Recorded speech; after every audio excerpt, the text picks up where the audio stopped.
Saludos amigos, hoy viernes 10 de mayo de este año 2019. Hoy se cumplen 21 años de la muerte de ese extraordinario líder político José Francisco Peña Gómez. Surgido como político, nacido como político en el seno mismo del Partido Revolucionario Dominicano, en el momento que se fundaba en el país, uno de los primeros en integrarse a esta organización política que se había fundado ya muchos años antes, en 1939, en La Habana, Cuba. Sin embargo, cuando regresa al país, inmediatamente se puso la muerte de Trujillo y viene una avanzada organización. Él inmediatamente también se incorpora a esa iniciativa, haciendo un cuadro avanzado. Llegó a dirigir ese partido y a tener un liderazgo de tal envergadura que confrontó al mismísimo Juan Bosch, su fundador, junto con otros más. Y bueno, Bosch formó tienda aparte por entender que ya el PRD no le respondía a los planteamientos formales que él dice dieron origen a esa institución. Bueno, de todas maneras, Peña Gómez fue prohijador de dos gobiernos del PRD, el primero con don Antonio Guzmán y el segundo con Salvador Jorge Blanco. En ambos casos fue figura principal en la promoción, defensa de esas dos figuras políticas del PRD que llegaron a ganar la presidencia en forma indudable, con una cantidad apreciable de votos. A Peña se le reconoce también como uno de los líderes políticos latinoamericanos de mayor proyección mundial, porque como activista de la Internacional Socialista, entidad a la que incorporó el PRD, se conoció en todas partes del mundo, principalmente en Europa, donde la socialdemocracia tiene muchas instituciones base que les dan sustento, pero también la tiene repartida por otras partes del mundo, como en Japón. En el Asia aparecen instituciones que defienden los preceptos de la socialdemocracia. Por tanto, Peña fue un hombre también internacionalista. Aquí en el país dejó una estela de un liderazgo muy fuerte, con muchas preocupaciones partidarias, gran organizador, gran jefe de partido, mantuvo unido ese gran partido que es el PRD, aunque hoy se encuentra dividido en dos tendencias, pero sigue siendo una organización política de mucha presencia en la vida nacional. Después de todo, constituye la principal fuerza de oposición en este momento al gobierno, al partido oficial. Bueno, ahí se recuerda con mucho aprecio y respeto al doctor Peña Gómez por todo lo que le sirvió al país. Miren, no se asusten. A las 10 de la mañana habrá una de sirenas en esta capital, en el Gran Santo Domingo, en la capital y en el Gran Santo Domingo, de ambulancias en cantidades apreciables, todas a la calle, de camiones de bomberos listos para apagar incendios y evacuaciones ordenadas en escuelas, en edificios públicos donde se concentra mucho personal, en bancos, en grandes tiendas. Lo van a ver porque eso forma parte de un simulacro que ha acordado el Centro Operativo de Emergencia de la República Dominicana conjuntamente con el área de asistencia a desastres del Comando Sur de los Estados Unidos de América. Técnicos de los Estados Unidos y con mucha experiencia están aquí desde hace más de una semana. Lo mismo que el personal del Centro Operativo de Emergencia que había sido entrenado en eso están allá, están en los sitios ahora mismo apostados, arreglándolo todo, para que este centro operativo de emergencia de la República Dominicana procure dar respuesta a la ocurrencia de un terremoto de categoría mayor, de lo que provocan grandes destrozos. Incluso, y dependiendo de la profundidad o no, o si es en tierra o en el mar, pudiera incluso agregársele al terremoto un tsunami. Pero bueno, dejémoslo en terremoto. Es importante que el país se entrene en estos asuntos, porque estamos, y lo decía el general jefe del Centro Operativo de Emergencia, que estamos entre dos grandes fallas tectónicas, o sea, de placas tectónicas, que nos cruzan prácticamente por los dos lados de la isla, por el lado norte, bajando por el este, y por el lado sur, toda la línea sur. Y además de eso tenemos dentro del territorio de la isla Hispaniola, dentro, unas 16 a 17 fallas geológicas que muestran claramente los efectos de estas deformaciones. Entonces, tenemos que estar preparados porque aquí ha habido terremotos fuertes. El último, en 1946, fue tan fuerte que se sintió en toda la isla, en toda la parte oeste, este de la isla, o sea, en toda la que es República Dominicana, muy fuerte. Y también lo hubo en tiempo de la colonia. Ahí en el pasado, terremotos tan fuertes que borraron ciudades. La Vega hubo que reubicarla. Santiago también, por efecto de fuertes terremotos. Ya, tenemos, eso no es un evento fácilmente predecible, porque acuérdense que los terremotos no anuncian cuando van a... Pero para ellos hay que estar preparados para que no nos atrape como atrapó a Puerto Príncipe, Haití, y en gran medida a la población haitiana, sin instrumentales para poder dar respuesta rápida a una verdadera catástrofe, como es un terremoto de 7 u 8 grados. Eso es terrible. Así es que cuando oigan los sirenazos, porque se va a comenzar con muchos sirenazos de alerta, de los camiones de bomberos, de todas las unidades de emergencia que se presenten, cuando ustedes vean también a torrentes humanos saliendo de los edificios, escuelas, centros, oficinas públicas, hoteles, también de tiendas grandes,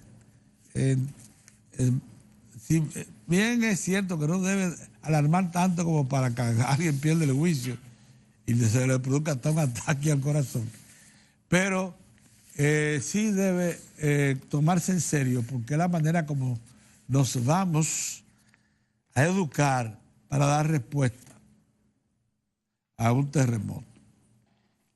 Miren, ayer Punta Catalina, según publica hoy, el periódico Hoy, no solamente fue justificada por el vicepresidente ejecutivo de la Corporación Dominicana de Empresas Eléctricas del Estado, que dijo que lo que lleva encendida, así parcialmente, Punta Catalina ya le ha ahorrado 500 millones de pesos a la Corporación Dominicana de Empresas Eléctricas del Estado. Y muy pronto estará ya en línea, interconectada formalmente, y en octubre, a más tardar, estará en las mismas condiciones que está hoy Punta Catalina, probada y lista para entrar en línea. La segunda unidad también lo estará. Eso es extraordinario, eso nos pinta un panorama bastante interesante que debemos tomar en cuenta. Punta Catalina salió muy bien ameritada en la encuesta Gallup hoy, un 51% la prueba. No obstante, la campaña que por razones políticas fundamentalmente tuvo en su contra, también por razones comerciales, porque la verdad es que la entrada de Punta Catalina desplaza a muchos generadores privados que por no haberse podido liberar de la dependencia del petróleo, o sea, de derivados del petróleo para producir energía, van a tener que pasar a ser reserva fría. Reserva fría significa que si bien usted no ha salido del sistema totalmente, va a estar apagado. Y va a estar apagado únicamente para entrar cuando lo reclame, por alguna coyuntura, avería, entrada en mantenimiento de unidades grandes, entonces quizás se la llame. Pero esa es la verdad, ¿eh? Así que hay unidades que están destinadas a pasar a reserva fría, que no es una cosa tampoco anormal. Todo sistema eléctrico en todas partes del mundo que opera con eficiencia tiene que tener entre un 25 a un 30% de capacidad de generación en reserva fría. Fría.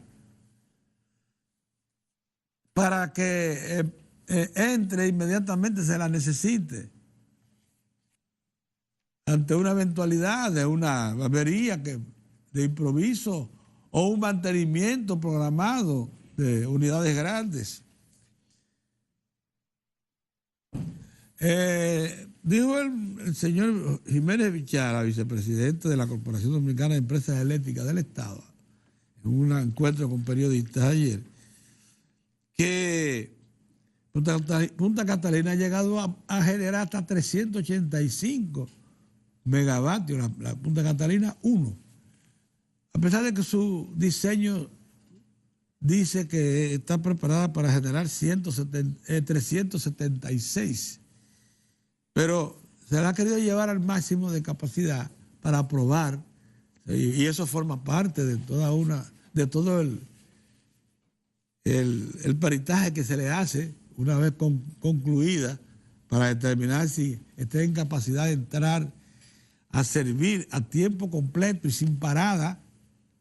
Son unidades, se le llama de base, porque están diseñadas para operar 365 días al año.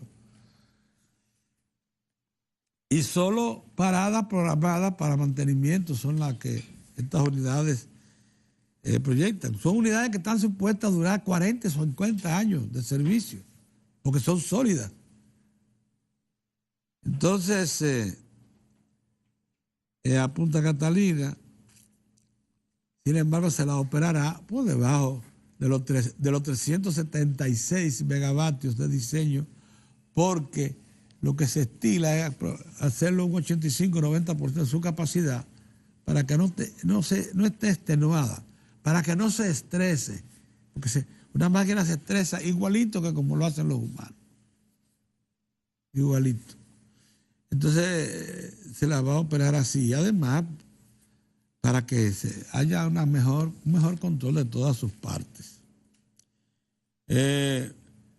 Alguien decía que con la energía que se va a producir en Punta Catalina, el país estará en disposición de ofertar energía a Haití.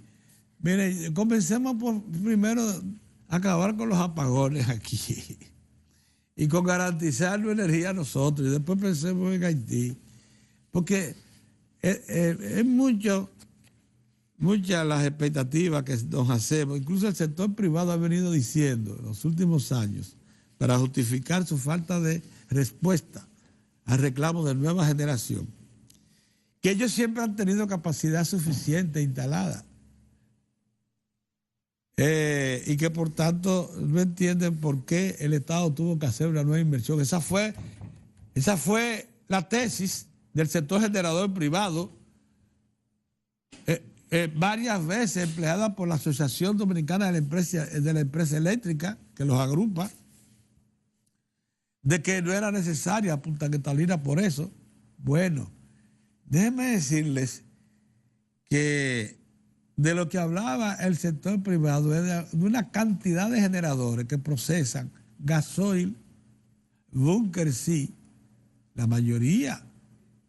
Aquí solo, hasta la entrada de Punta Catalina, solo tenemos 250 megavatios en Itabo que se produce con carbón mineral, más una planta que está en Barahona también de carbón. Ahí hay 300 megavatios. Pare de contar.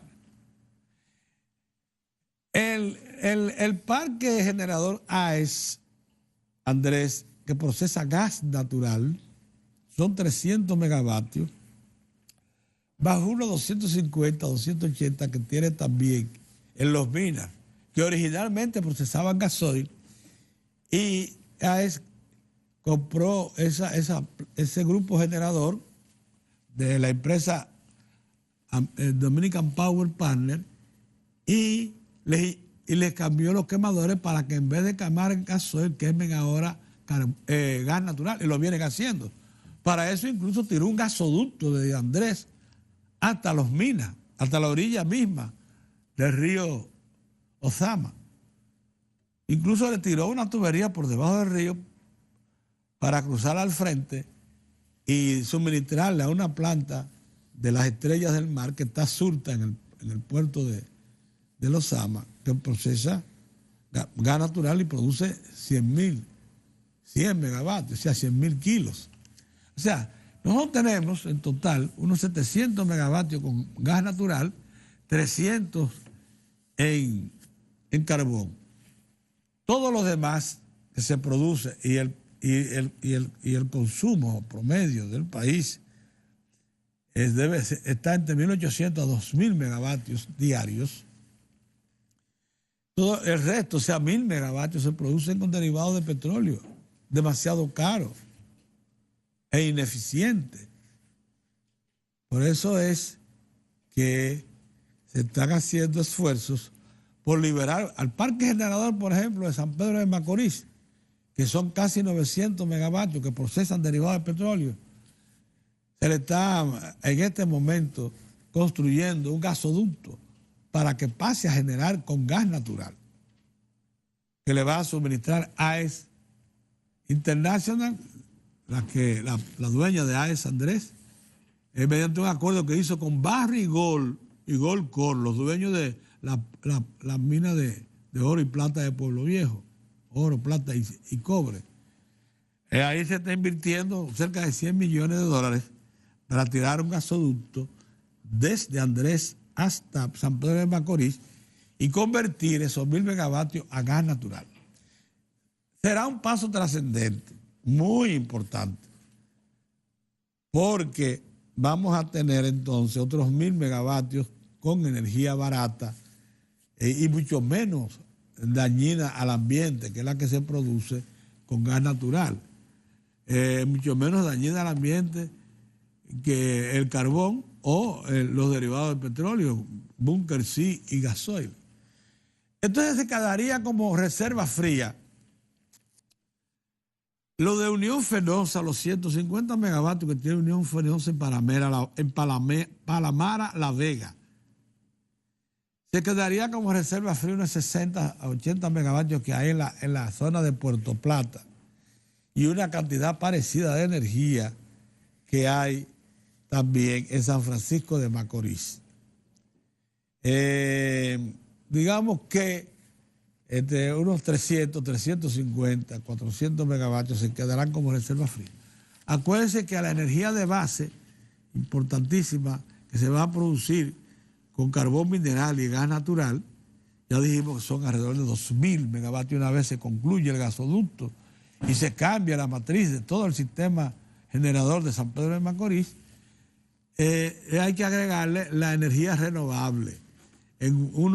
Nosotros tenemos 450 megavatios hidroeléctricos del Estado, de los cuales en tiempos normales solo se producen 200, y de 6 de la noche a 10 de la noche, a veces hasta las 12, no más, porque el agua que se pasa por los generadores de las hidroeléctricas tiene que ser de noche, para que en el curso de la noche llegue al otro día a los ríos que la puedan aprovechar para riego y para consumo humano.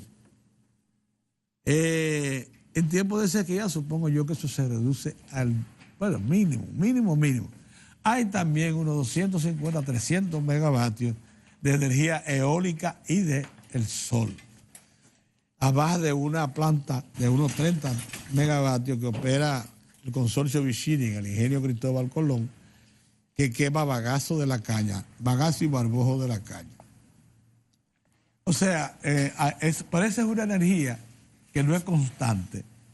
Entonces, por tanto, una energía que se acumula y se considera complementaria. Dejemos de hablar de exportar a Haití por el momento. A Haití se le va a exportar, se le va a enviar energía y lo necesita y es muy probable que el sistema eléctrico nacional necesite de ese otro cliente, que es Haití. Por eso es cuando se montan las grandes generadoras del norte, allá en Manzanillo, lo que está previsto que acontezca, 1.000 a 1.500 megavatios. Ahí habrá energía, que por cierto estará a muy corta distancia de la zona haitiana y se le pasará por alta tensión a Haití. Pero de eso, hablar ahora de que con la energía que tenemos, pensar ya en suministrar a Haití, primero vamos a recoger el déficit histórico y los apagones nuestros. ¿Usted no cree, doctor? Así es. Vamos a hacer. Antes de hablar de que estamos en condiciones de suplirle a Haití, por favor. Son 50 años de apagones que tenemos. Primero acabemos con eso, Vamos de manera a resolver efectiva. aquí. Sí, y después entonces hablamos. Y después hablamos. Sí. La vida es así. Es así. Nada. Se cierra la semana con la encuesta Gallup, que dice, interesante, plantea que más de un 60% de la población apoya, se regule la práctica del aborto en la República Dominicana. Ya les dije que apoya también un 51% la instalación de Punta Catalina por parte del Estado, la construcción y operación. Y apenas un 38% dice que no está seguro de los beneficios, pero ya un 51%. Y ese 51 es contra la voluntad. Contra la voluntad de mucha gente. De mucha gente incluso. Y de campañas terribles. Y de campañas terribles. De muchas mentiras. Es interesante eso de que, a pesar de que el dominicano es un activista político enorme, pero no lee la noticia, ni siquiera en los digitales, relacionadas con la política. Dice. ¿Cómo es? Pero es una cosa sorprendente. Entonces, ¿cómo diablos es que activan en la política? ¿Por qué por ciento? En el país del permanente activismo, el 55% no lee noticias en los diarios, pero tampoco de los digitales. Noticias políticas. Sí, Bueno, ese otro llamado de atención. O sea, que todas esas cosas hay que analizarlas, es interesante. Sí, ese otro llamado de atención. Bueno, mira, Pedro, nada, estamos en fin de semana, Mozart, y a veces es bueno pasar revista algunos eventos. ¿Tú tienes el día ahí? No lo tengo en la mano. Mira, el PLD tendrá que tomar una decisión acerca de la sentencia del Tribunal Constitucional que vuelve la ahí escuché Vamos a esperar a que los órganos del partido decidan. Sí, aunque vi ahí unas declaraciones que lucen contradictorias y que pueden embarcarse dentro de la... Buenos días, señores, excúsenme. Dentro de la misma disputa interna del PLD, porque por un lado el delegado técnico ante la Junta Central Electoral del PLD, el delegado técnico, es un ex juez, y no, ex juez no, él fue fiscal incluso. Y fiscal, sí. No me acuerdo ahora, no. Un profesional del derecho, Hernández. Él manifiesta que, bueno, que el PLD, que eso cambia la situación de los términos. Que obliga a una revisión. Obliga a una revisión de lo decidido por el Comité Central y el Comité Político del Partido de la Liberación Dominicana. de primarias abiertas, o sea, con el padrón de la Junta Central Electoral. Pero resulta que escuché esta mañana al delegado político electoral del PLD, Monchi Fadul, que dice que esa sentencia no afecta lo que ya decidió el PLD porque no es retroactiva. Porque para ser retroactiva tenía que explícitamente decirlo, la sentencia explícitamente, pero que no se le puede aplicar, o sea que lo que se va a aplicar es de aquí en adelante, pero que ya lo decidido por los partidos no le es aplicable porque no es retroactiva. Si ellos lo someten a una discusión de ahí tú tienes entonces dos situaciones que la dirigencia está obligada dos visiones de dos sectores que están en pugna electoral al interno. Sí. Es así, porque uno le responde al presidente Leonel Fernández, que es el técnico Hernández, y otro le responde al presidente Danilo Medina, que es Monchi Fadul, el delegado político. El delegado político electoral. Entonces, ahí tenemos que esas son de las posiciones que se llevarán, que estarán sobre la mesa, porque recordemos que el comité político se reúne el próximo lunes. Se reúne el comité político. No era para discutir esto, pero esa es un tema obligado. Obligado. Es un tema obligado por los tiempos, por los plazos. Mira, Mozart, el día 17 de junio, oye esto, ya el PLD tiene que tener seleccionada la lista de precandidatos que se van a bailotear en los procesos de selección interna. Exacto. Eso está acompañado con toda esta humareda que se ha generado alrededor de la Junta Central Electoral, que eso sí me preocupa mucho. Siguen los cuestionamientos muy severos a la Junta Central Electoral por la decisión que tomó.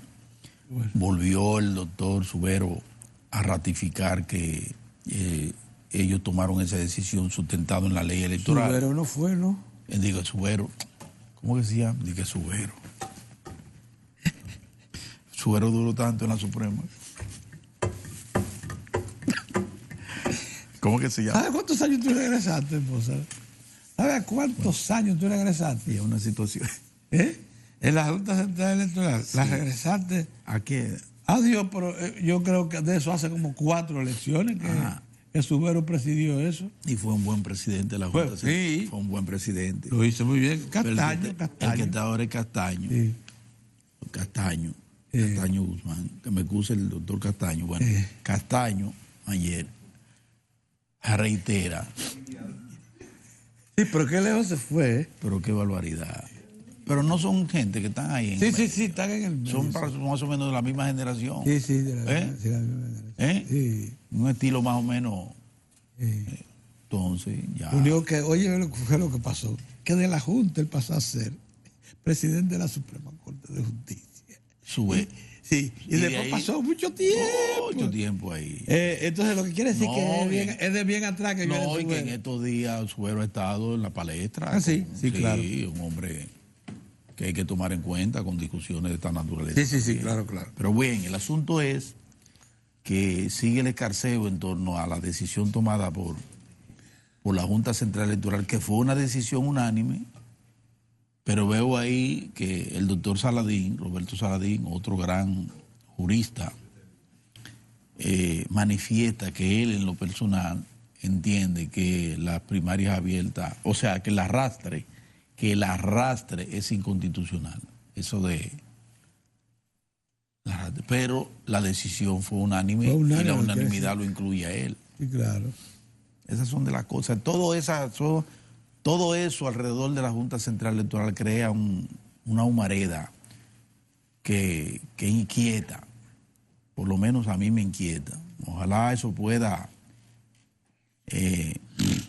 afrontarse de la mejor manera posible y podamos despejar de cualquier tipo de duda, de nubarrón, este importante proceso que, como les he dicho y les reitero, y es así, sobre él descansa todo la estabilidad, la democracia, o sea, la estabilidad política y la estabilidad social y económica del país, por lo cual entonces estamos todos en el deber de hacer todos los esfuerzos que tengan que hacerse para todos, entre todos, garantizarnos un proceso electoral sin mayores contratiempos y que no deje mayores dudas. Digo mayores porque siempre queda una cosita, una coletillita.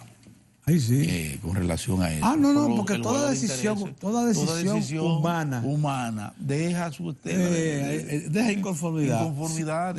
¿En qué grado? Bueno, hay distintos grados. Entonces, que no sea de mayor grado. Eso es lo que hay que procurar. Pero mira, Pedro, hay dos eventos importantes en el país. Uno, para ahorita, a las 10 de la mañana. Lo mencioné y le dije a la gente que no se alarme. Que no se alarme si oyen una sirena y una cosa. Pero todos esos carros de bomberos, todos van a salir. Y ven unos movimientos y que vean que un juidero en una torre. Todo eso es parte de un simulacro. De un simulacro que se estará desarrollando. Y que no le dé a nadie de que un ataque al corazón, pero un momentito, eso forma parte. Dígale al don y a la doña que tranquila, quieta, que no hay nada. Sí, que no hay nada. Y díganselo antes de que comience el sirenazo. Sí. ¿Verdad? Porque va a haber un simulacro muy importante, porque se trata, nosotros tuvimos el privilegio de tener aquí al representante del COE y del Comando Sur de los Estados Unidos. Y del Comando Sur de Estados Unidos. Comando Sur Militar. Que son los que están encargados y empeñados y vienen con un proceso de años trabajando en todo lo que es precisamente porque ellos tienen una unidad de emergencia, de asistencia en situación de desastre. Sí. Y la lleva a cualquier parte del sur. Y de prevención. Y de prevención. Que en este caso, en esta ocasión, de lo que se trata es de terremotos. Y de prevención. De prevención. Recuerden ustedes que la República Dominicana tiene varios fallos tectónicos, varias fallas. Por eso usted ve esos movimientos prácticamente diarios de nosotros. ¿Qué es importante? Dicen los técnicos que es bueno que la tierra se sacuda de vez en cuando para y que bote un poco de presión y no se concentre esa presión, porque si se concentra entonces la situación es eso es lo que dicen los que saben de eso.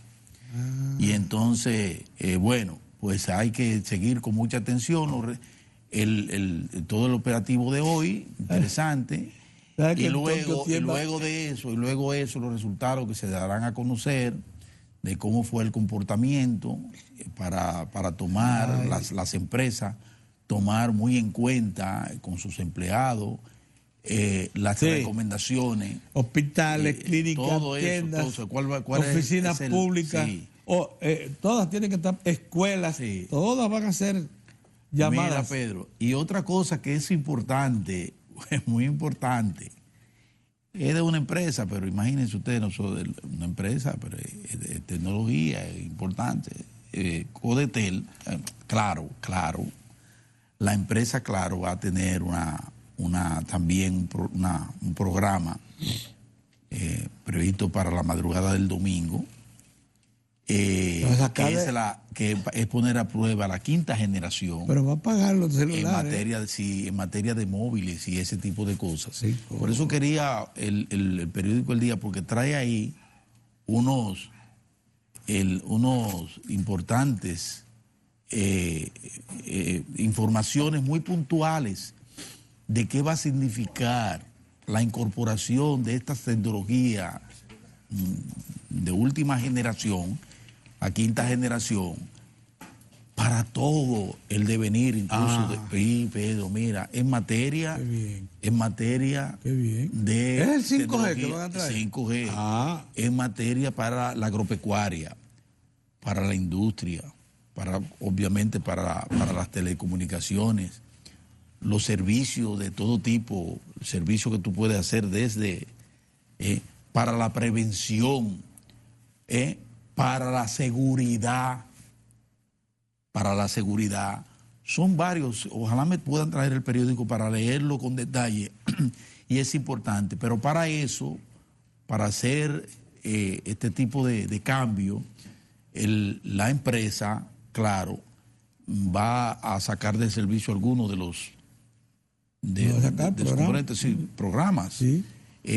La internet va a estar, sí. No será interrumpida, no será interrumpida la comunicación móvil, no va a ser, la televisión va a seguir, usted va a poder seguir, pero ya otros de los múltiples servicios que ofrecen a través de la red sí van a estar afectados durante la madrugada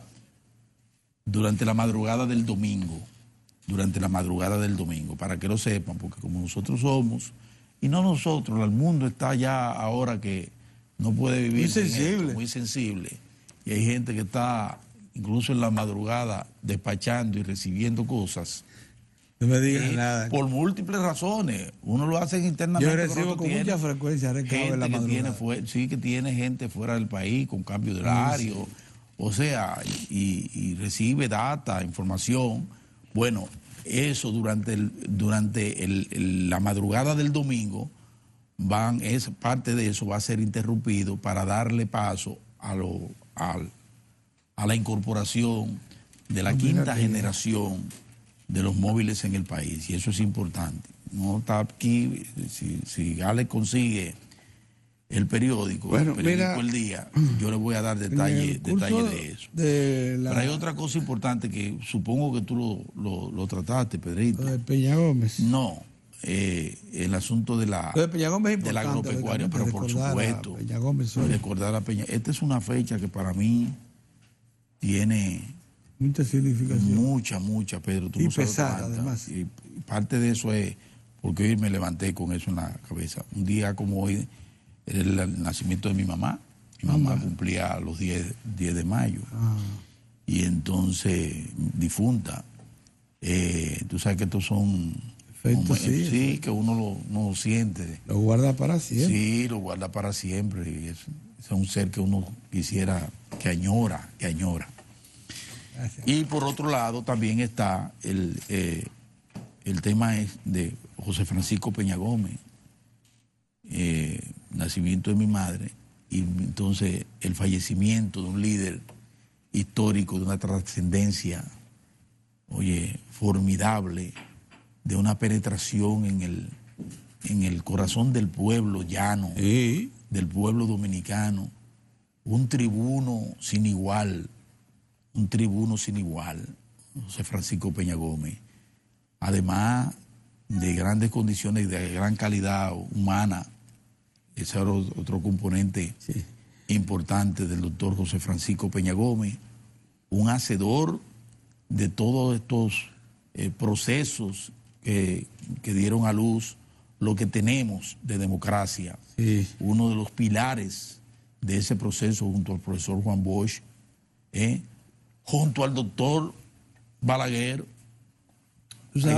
Hay gente que relincha, que uno dice esas cosas. O sea que hay uno de los beneficios, pero cuidado con eso, que se extendieron a toda la colectividad política de Peña Gómez fue que al imprimirle una base programática e ideológica al PRD, acuérdate de que la socialdemocracia sí, puso al Partido Reformista Social Cristiano a invitarlo. Sí, a ir con el socialcristianismo, ir detrás del socialcristianismo para darle su ideológico. Sí. Y puso al Partido de la Liberación Dominicana también a definirse, si marxista, leninista, que no es marxista, y a buscar, hasta el punto que en varias ocasiones tocó la puerta de la Internacional para la socialdemocracia. Cobijo para buscar cobijo. Para buscar cobijo también. Cobijo ideológico, ideológico también. Sí. O sea que es un día como para que uno reflexione también con este día con el doctor José Francisco Peña Gómez de esos valores políticos, esos liderazgos políticos de tanta incidencia, de tanta influencia y de tantos aportes, claro, a la República Dominicana. Y por otro lado, Pedrito, sí, te iba a decir que me gustó ver ayer al presidente de la República junto con todos los funcionarios que tienen que ver con la administración del agua en el país. Fueron todos a Palacio. Todos a Palacio, en una labor de seguimiento, porque no es que fue ayer, Esa es una labor que el presidente, en plano muy personal, hace tiempo ha estado dándole seguimiento personal al tema de la sequía, que se prolonga, que como decía el buen amigo y formidable técnico Manegonte, aunque hemos tenido algunas lloviznas en algunos puntos del país, la situación es que la sequía se mantiene con mucha severidad y hay que tomarla en cuenta y hay que actuar en consecuencia. Entonces nos gustó ver al presidente ayer en esa reunión para conocer de viva voz de parte de sus funcionarios que están vinculados con el tema del agua, dándole seguimiento al tema y al mismo tiempo tomando decisiones de inmediata. Se ratificó sobre la ratificación de siembra en la línea y en otros puntos del país también. En el suroeste. En el suroeste. Donde se acostumbra a plantar arroz. Sí, el arroz. Por ejemplo, en San Juan de la Maguana le sugirieron que no planten arroz. Hay otros productos también, son como 5 productos que se llamó la atención a los productores, obviamente, para que no siembren. Llévense de lo que le están diciendo, porque después se crean ustedes problemas y le crean problemas también a las autoridades, porque después viene la presión cuando ven que fracasan, meten unos chelitos, porque es un dinero sembrar. No, que después quieren que se lo y entonces después quieren entonces vienen a pedir que le condonen y ese tipo de cosas. Entonces, si le están diciendo que este no es momento para la siembra de esos productos, no lo siembren. Máxime, si están siendo favorecidos, en el caso del arroz, una cosecha récord, Mozart. Todavía le faltan unos días más para concluir la cosecha de arroz en las zonas de arroz. Que a eso se les ha dado, que pidieron al Poderoso que no le traiga no le traiga lluvia ahora que están en plena cosecha. Se le ha dado, sí. A eso se les ha dado. Pero la situación es terrible. Pero yo te quería citar, Pedro, que ayer yo andaba detrás de un cerdo. ¿De un cerdo? De un cerdito. Pero no me digas, pero qué muchacho. De un cerdito para meterlo en una cajita china. Bueno. Porque hay una actividad de la comunidad cristiana, comunidad donde está mi hija, y entonces ellos van a tener allí en el campito, en el revolcadero nuestro, el domingo, una comida, un encuentro con esa comunidad cristiana, que es una maravilla, Pedro. Lo que está pasando en la iglesia, en las iglesias con muchos jóvenes incorporados a todo este proceso a través de la comunidad. La Iglesia Católica tienen unidades en cada parroquia. Maravilloso. Juveniles. Pero déjame decirte que entonces andaba buscando yo mis afanes y conseguí con Isaac Silverio de Lancer, un sobrinito maravilloso, que se ha incorporado a la producción de leche, Pedro. El muchachito dijo, no, yo quiero a su papá, déjame manejar el asunto contigo. Y está ahí muchachito, emprendedor, maravilloso, con su 600 y pico de botella, de litro de leche diario. Mira. Oye, el muchachito va para adelante. Bueno, pues él me ayudó y nos fuimos por el 28, entrando para allá, porque no aparecen cerditos de 35 libras y eso, no aparecen. Es increíble, son lechones grandes que los pican pero esos cerditos no aparecen. Bueno, pues la cuestión es que me metí para allá, para la Cuava, por allá metido. Pedro, y me he encontrado que donde apareció el lechoncito es una finca, está administrando un señor de ahí, y ahí me encontré con tremendo vivero. De esos viveros que está promoviendo la Presidencia de la República para el proceso de reforestación en el país. Y este vivero tiene la particularidad de que la mayoría de las plantas están con el asunto de los matas de, ¿cómo se llama esto? Que se le echa a los condimentos, Pimiento. No me digas. De todo lo que tiene que ver con eso tiene un nombre. Sí. Esos productos tienen un nombre. Sí, estoy fuñido hoy con la cuestión. Bueno, el asunto es, Pedro, que yo quiero que tú hubiese visto cómo estos productores, esta gente que tiene esa posibilidad, el gobierno lo ha incorporado, tienen estos viveros en las condiciones.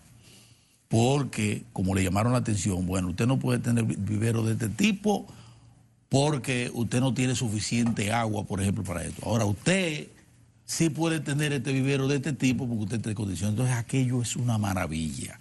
Limpio, bien llevado, tú ves todas esas matitas ahí, esos semilleros formidables, abundante, Pedro.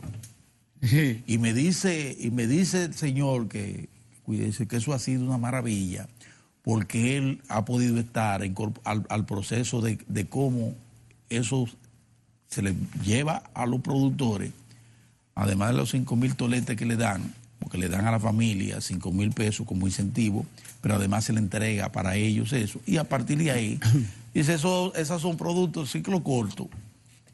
Hay otros que están con el café, hay otros que están con el aguacate, mucho aguacate, hay otros que están con cacao, fomentando en diferentes, porque es lo que se trata, y además de árboles forestales también.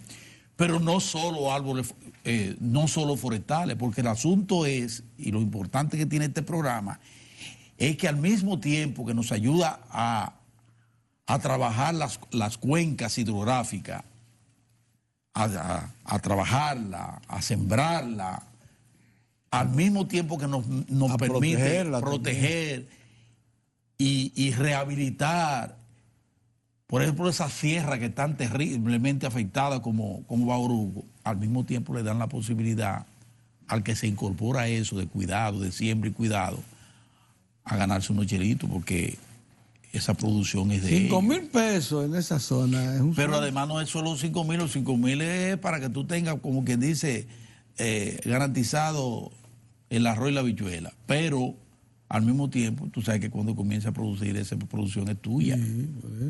Entonces, un incentivo importante, y yo quería resaltarlo, porque no había visto, o sea, no había tenido la oportunidad de ver así directamente estos proyectos de viveros, que fue en principio, eso iba a incrementarse aún más si a propósito de Haití, si Haití se hubiese llevado, las autoridades haitianas y la sociedad haitiana hubiesen acogido el llamado que le hizo el presidente Danilo Medina en el 2012, cuando le dije, estamos dispuestos a incorporarnos para ayudarlo a ustedes a la reforestación de Haití, que ustedes lo necesitan. En vez de estar hablando ahora de energía eléctrica, nosotros que la necesitamos, que se le puede vender energía eléctrica. Yo pienso que hay que retomar temas como ese. Reforestación en Haití. Eso es lo básico que necesita Haití. Haití, antes que cualquier otra cosa, Pedro, necesita ser reforestado. Y principalmente... Y si tiene un vecino en capacidad que está demostrando, lo demostró desde Quiqueya Verde. Siempre recuerdo a Jaime David con Quiqueya Verde. Sí. Y desde el doctor Joaquín Balaguer con el proceso aquel de siembra y al mismo tiempo de gas y estufa para la sierra, para impedir los aserraderos indiscriminados en el país. Pues Haití necesita de la ayuda en esa dirección. Incluso hay un proyecto que se ha mencionado mucho en el Banco Interamericano de Desarrollo y las instituciones mundialistas. Tú sabes que la cuenca del río Artibonite es Artibonite, de aquel lado, Artibonito de este lado. Es la cuenca más grande de la isla, más de 900 kilómetros cuadrados tiene. Es profundísima porque marcha desde la misma cordillera hasta el fondo de Haití por el lado norte. Es la más depredada de todas. Entonces, Haití necesita de esa cuenca como necesita usted sangre para vivir. Sí. Esa cuenca la necesita Haití como se necesita sangre para vivir. Si algo hay que hacer, incluso conjuntamente con ellos, es reforestar toda la cuenca del Artibonite. Exactamente. Porque nosotros le garantizamos únicamente el nacimiento del río, que nace en la cordillera central dominicana, y la parte inicial del río Artibonito. Pero tan pronto entra a territorio haitiano, está en peligro. La desolación. Sí, la desolación. Y a los haitianos que se muevan, porque esa es su vida, ese es su futuro. Sí. La única fuente de agua importante que tienen. Los demás son ríos pequeños y arroyos, muchos de ellos ya secos. Así es. Mira, Mozart, en el curso de la semana, nosotros estuvimos haciéndonos eco, ¿no? Haciéndonos eco de dos graves informaciones que han aparecido. Una es el Programa de Naciones Unidas para el Desarrollo, del PNUD, acerca de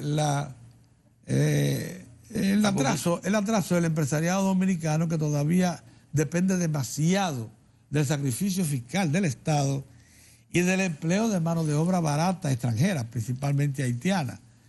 Imagínense usted, del total de mano de obra que se emplea en el campo, el 34% son haitianos.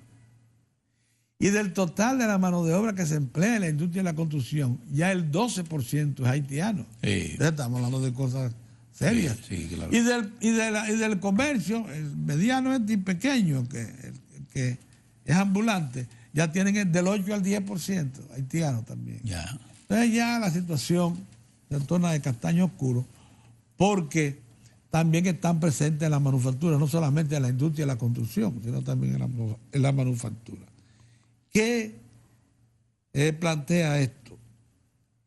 Una situación seria, grave, porque ocurre que esto está siendo dependiente de la competitividad de la industria dominicana y de buena parte de las actividades productivas del país.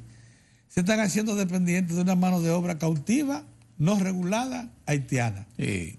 O sea, que usted tiene costo de producción y ganancia controlado y bajo, y ganancia Alta. porque tiene eso. Por ese componente. Por ese componente, así no. Así no.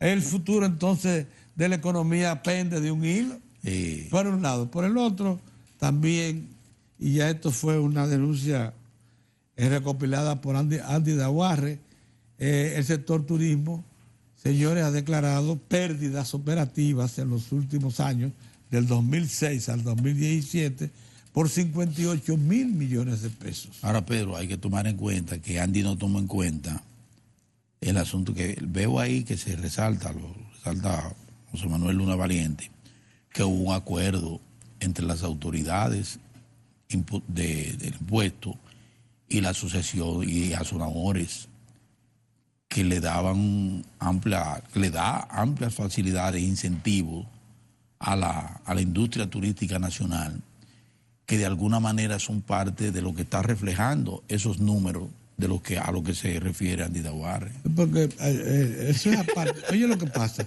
Pedrito, hay que ver las cosas, hay que ver las dos caras. Bueno, déjame ver. Déjame presentarte, ¿no? Porque hay dos caras. Es probable que esa cara tenga. Es probable que esa cara. Sí. Oye, lo que pasa. Hay dos cosas. Número uno. Tú estás casi apostando a Andy Daguarre como candidato presidencial. No, tú no puedes, Mozart. Porque y él ha hecho buenos aportes. Tú sabes que Andy Daguarre es la Dirección General de Impuestos Internos. ¿Cómo?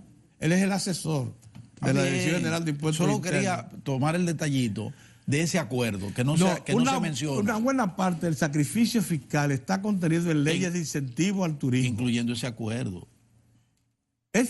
Hay un acuerdo que tiene que ver con ellos, pero ese acuerdo no te da a ti autoridad para tú declarar, manejar sistema contable y declarar pérdidas inexistentes. Claro. ¿Tú sabes qué fue lo que puso? Yo le tomaría también lo que decía Julio. Hay que cuidarse también de todo ese entramado que a veces se crea fiscal, con el que se busca evadir. El sistema de presión que usa el Estado para recobrar. Y el sistema que utilizan algunas empresas o grupos empresariales también para poder evadir. Pero mira, por ejemplo, el año 2017. Le puso un nombre.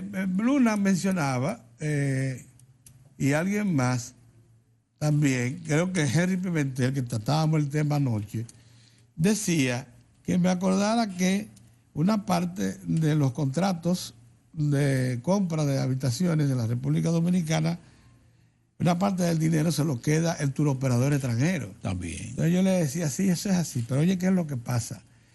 Que lo que se calcula como ingreso del turismo no hace referencia a lo que se queda el turoperador, sino a lo que declara el hotel que recibe, que ingresa. Entonces, de eso que él dice el hotel que ingresa, que en el año 2017, por ejemplo, fueron poco más de 7.000 millones de dólares. ¿Tú sabes cuánto dice el hotelero que recibió? 2.000 y 2.500 aproximadamente.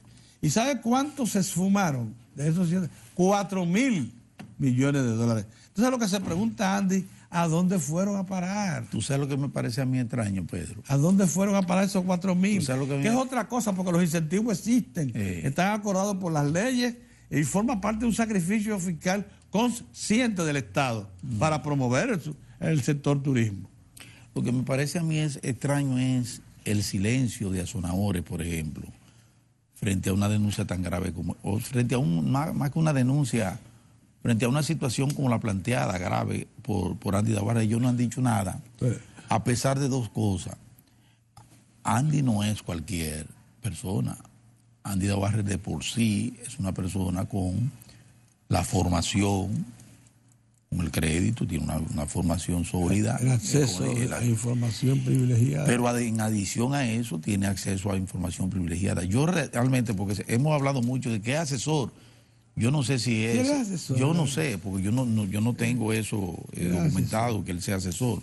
Incluso pero siendo así, entonces con más razón, con mayor vera, a yo extrañarme de que a un asesor de la DGI que hace un planteamiento tan severo como ese, un cuestionamiento tan severo de preguntarse dónde están miles de millones, no haya ningún tipo de respuesta del sector del turismo, ¿verdad? Debiera verla para que porque la cosa sea no le transparente. estamos diciendo nosotros, ni comentarista, no, le está diciendo una persona con el aval, como el que acabo de señalar, con el aval de Andy Davarre. Así que me extraña eso. Yo esos silencios así, también me gustaría que el Consejo de Empresa le elaborase una respuesta y se tome el tiempo que sea necesario al PNUD. También. Aunque al PNUD, que el Consejo también, que el Consejo le elabore la respuesta, bien pensada, Pedro, de alguna manera hubo respuesta aquí. Tuvimos la oportunidad de entrevistar aquí. Acuérdate que ellos son consultores. No, el director es... no, espérate. Él es vicepresidente. Tú estás hablando de Dargan. De César Dargan. César Dargan es vicepresidente del Consejo Nacional del Consejo de la Empresa Privada, es un vocero autorizado. Ese sí, ese tuvo. Y Dargan, nosotros tuvimos la oportunidad de entrevistarlo y preguntarle sobre eso. Y Dargan dijo una cosa que él dice, bueno, primero aceptó como bueno y válido prácticamente los planteamientos que hace el PNUD. Pero dice que eso es recurrente. Y yo agregaba a eso que recuérdate que en el caso particular de la industria, lo del PNUD y su reconversión industrial viene de lejos también, con un cuestionamiento y que aceleren los pasos y que innoven y que traten de ver de qué manera diversifican. Eso viene de mucho tiempo. O sea, de alguna manera, el CONEA, a través de Diario de Cuatro, con César Dargan, por lo menos hizo un planteamiento y expuso algún tipo de respuesta a lo contemplado en ese informe del PNUD. Dicen que tenemos que ir a un cambio. Pues vamos a ir al cambio y entonces retornamos.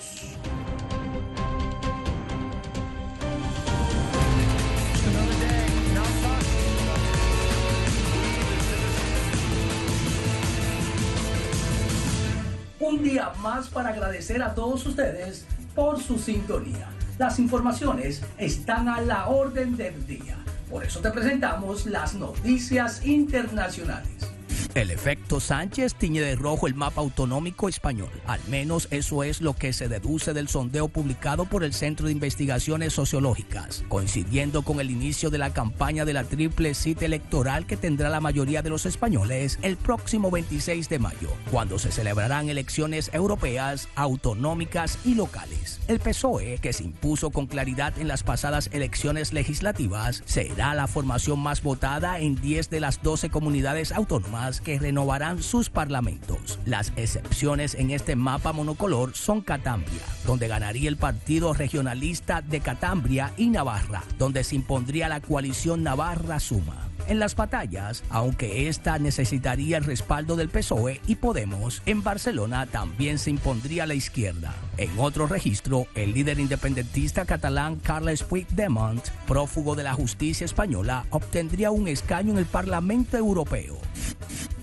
Corea del Norte vuelve a tensar la cuerda con Estados Unidos realizando una nueva prueba de misiles balísticos. 2 proyectiles han sido disparados desde una posición a 75 kilómetros al noroeste de la capital. Era de corto alcance, similares a los lanzados el pasado sábado, según un primer análisis de la inteligencia surcoreana, que estudia lo ocurrido junto a la estadounidense. La ONU prohíbe al país asiático realizar ensayos con esta tecnología. Pyongyang envía así otro mensaje a Washington, mientras las conversaciones para la desnuclearización del país siguen estancadas. Kim Jong-un pide el levantamiento gradual de las sanciones durante el proceso de desarme, algo a lo que el presidente Donald Trump se niega en rotundo.